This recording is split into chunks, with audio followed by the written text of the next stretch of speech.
From Interior Alaska's most trusted news source, this is the Fbx Evening News.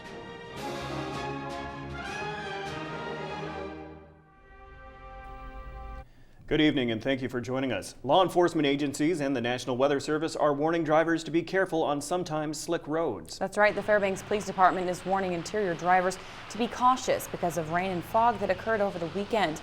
Officer Doug Wellborn says drivers should allow for extra time on the road and give an appropriate amount of space between their vehicles. He says the chance for an accident on the road goes up as the temperature drops down.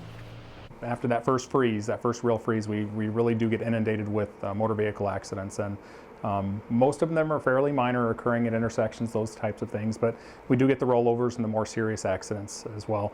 And we also ask for the public to please help us out.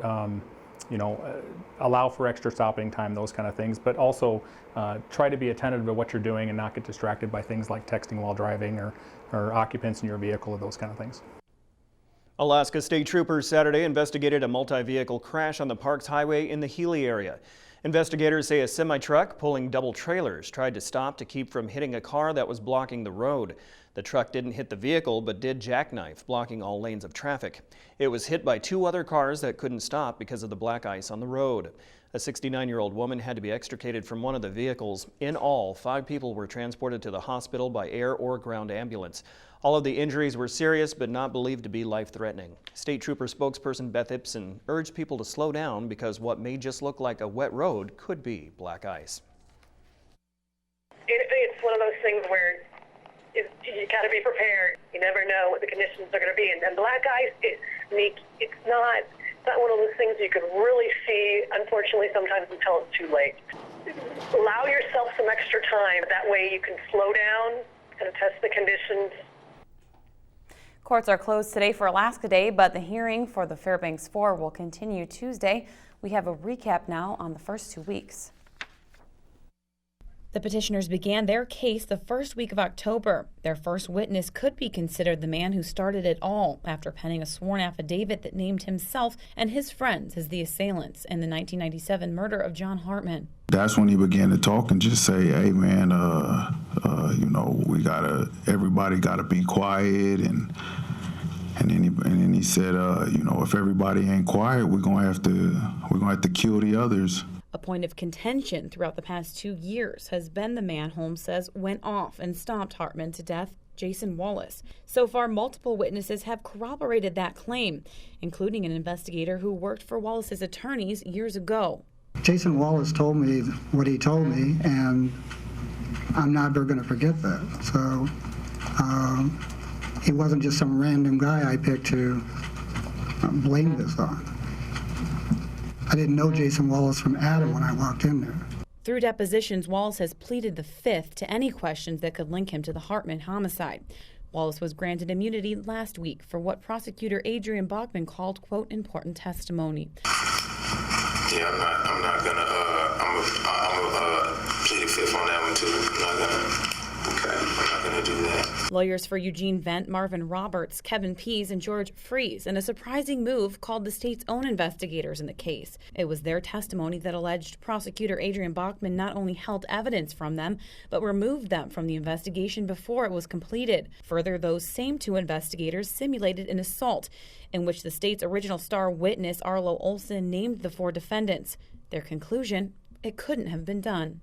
I'm describing, once he's standing out there, that you could not see him. Okay. And you stated, oh my God, and I didn't know what you meant by that. But it was George Freeze himself whose emotions cleared the courtroom and left many in tears last week. They're telling me that I did all this and I didn't do it. She must know we're innocent. I'm tired of this. All right, we'll take a break, 10 minutes. Meanwhile, the petitioners wrapped up their week with more than a dozen alibi witnesses who claimed the men in jail were with them at the time Hartman was killed.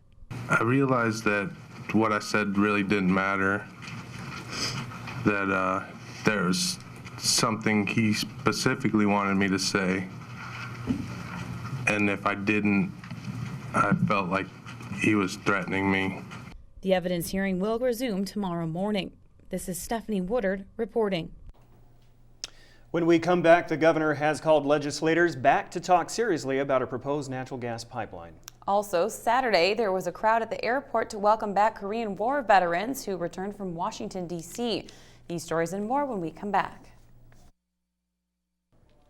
And welcome back. The state legislature will start its third special session of 2015 Saturday in Juneau. Governor Bill Walker is calling lawmakers back to discuss a proposed natural gas pipeline. Walker spokeswoman Katie Marquette said bills will be released before the start of the session. The project being pursued by the state, BP, ConocoPhillips, ExxonMobil Corporation, the Alaska Gas Line Development Corporation, and TransCanada is the latest iteration of a gas line that's been seen as a way to shore up revenues in a state heavily reliant on oil. Walker made a proposal that would tax producers who occupy land on the North Slope but are not developing it. The provision of the Statehood Compact says that we own the resources in the ground. We cannot sell the resources in the ground by law. If we did that, they would revert back to the federal government. We can only live off the resources in the ground. And when they come out, the model we have adopted is that we get a share of when they're produced. That's assuming they're produced. When gas is not produced, we receive nothing from that. We need the gas produced. There was quite a bit of excitement Saturday afternoon at the Fairbanks International Airport. Mike Schultz was there and has this report. The arrival section of the Fairbanks International Airport Saturday was a scene of all ages as they waited for 3 veterans of the Korean War to return from their trip to Washington, D.C. It's all part of the Honor Flight program that rewards veterans of past wars with a chance to see the sights of our nation's capital. Julie Unford-Jones with Festival Fairbanks has been the driving force behind the program and says she never gets tired of seeing the vets return from their trips. We've been doing these honor flights for many years, Mike, and this welcome home is such a special part of the community. Having everyone come out, Team RWB from Fort Wainwright's here, the VFW's here, the Combat Motorcycle Club is here, and our Alaska Vets Motorcycle Club, all here with the Color Guard. We have the Junior ROTC from the West Valley High School, and we're just so happy to be here to welcome home our own Interior Alaska Korea War vets from their honor flight. Then it was time, as the crowd readied for the returning veterans to walk through the raised swords from high school ROTC cadets.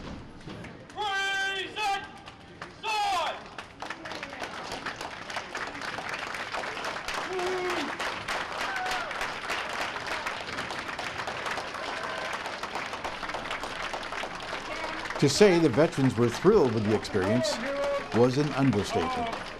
Thank you very much for this trip. Welcome home. It was fantastic. It was unbelievable. Everybody was really, really nice. We had a great time in Washington, D.C. and saw all the sights. Wonderful experience of a lifetime. That honor flight is something else. What did you enjoy most about it? Changing to the guard at Arlington Cemetery. Precision, beautiful. The next honor flight is scheduled for late April of next year and will give some Vietnam vets a chance to see the memorial built to honor their services. Mike Schultz reporting. Moving. Very moving. Okay, Joe Cook is up next with a weekend recap in sports. Alaska picked up some wins over the weekend, including a tournament title. Also, the Eielson Ravens continued their reign in football. All that and more with Joe after the break.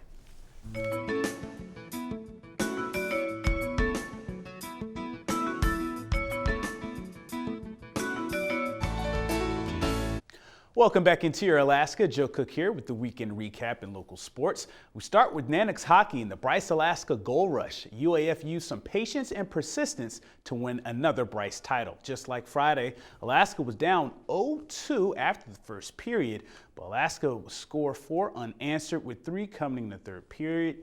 Taylor Munson, he made it a 1-point game in the second period, getting the Nooks on the board. And then by the halfway point of the third, Alaska was up 3-2 after goals from Colton Sparrow, Peter Krieger. Alaska wins 4-2 over RPI to collect their 4th straight Bryce title.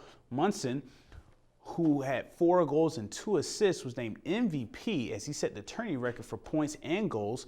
He's also the WCHA Offensive Player of the Week. Former Ice Dogs Wyatt Eggy was named Rookie of the Week for the conference. Tyler Morley and Zach Fry and Eggy joined Munson on the Bryce All-Tournament team. Alaska enters their first bye week with a 2-2 record. One interior high school football team is now a dynasty.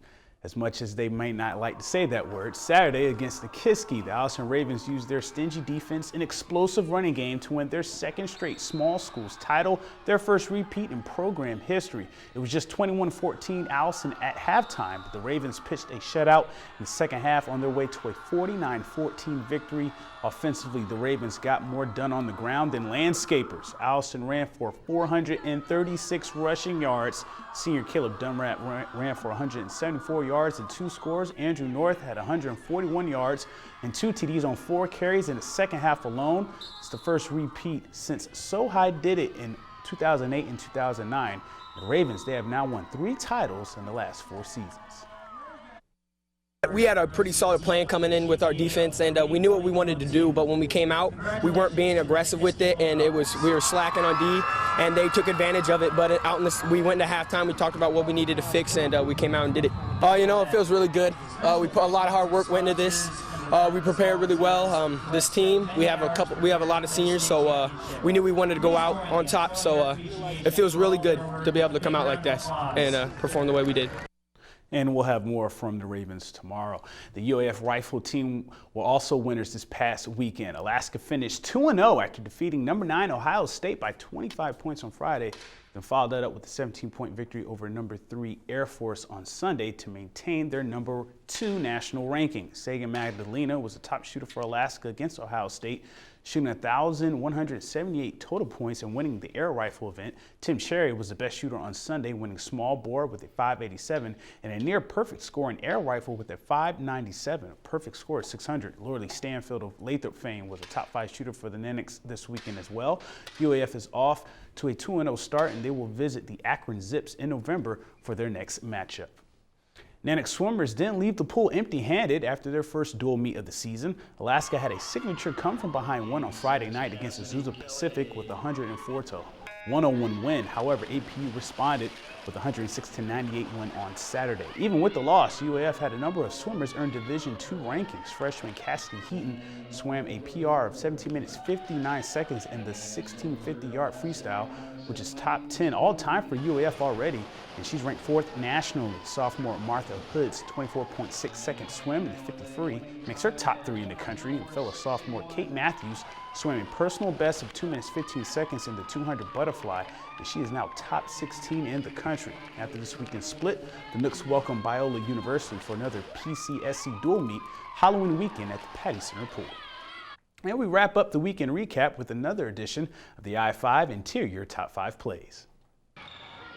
At number 5, Brianna Slater of West Valley gets a nice dig and kill, which was a part of her 27-dig, 9-kill performance against North Pole as the Wolfpack win in 4 sets on Wednesday night. At number 4, more volleyball. This time, Miranda Greaser of UAF makes 2 huge plays as her digs go for points in a 3-set loss to Simon Fraser on Tuesday. Nice plays from Greaser in the second set despite the loss for UAF.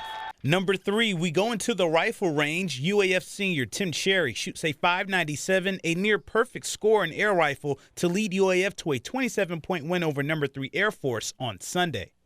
At number 2, let's give it up for the Ravens offensive line as they generate 436 rushing yards and 7 TDs in a 49-14 win over Nikiski on Saturday for back-to-back small schools football state titles. And at number 1, UAF's Taylor Munson sets Bryce Alaska goal rush records with 4 goals and 6 total points in 2 games as the Naniks win their 4th straight Bryce title behind the play of the Ice Dogs alum and WCHA Offensive Player of the Week. To vote for the Play of the Week, click on your favorite play on the I-5 poll on webcenter11.com. You can also comment on the KTVF Facebook and YouTube post and at KTVF11 Sports on Twitter for your vote. The Play of the Week will be revealed this Friday.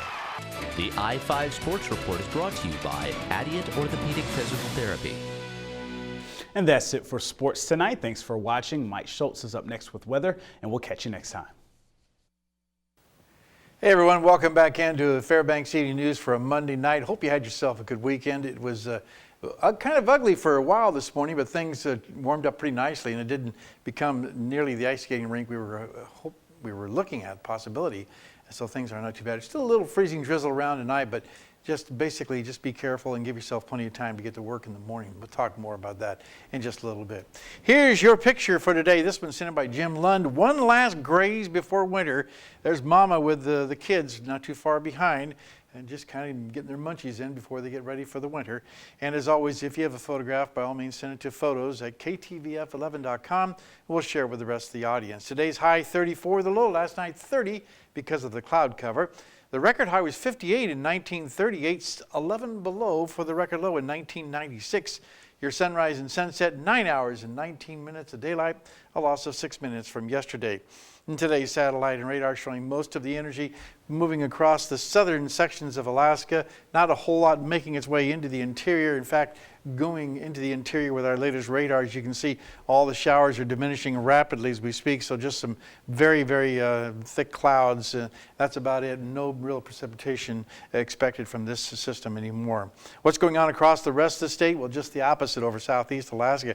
They're getting ready to get hammered. Once again, a lot more rain expected there. Temperatures close to 50 degrees. A little fog around the Anchorage Bowl, 49 degrees there. Showers at Kodiak, 47.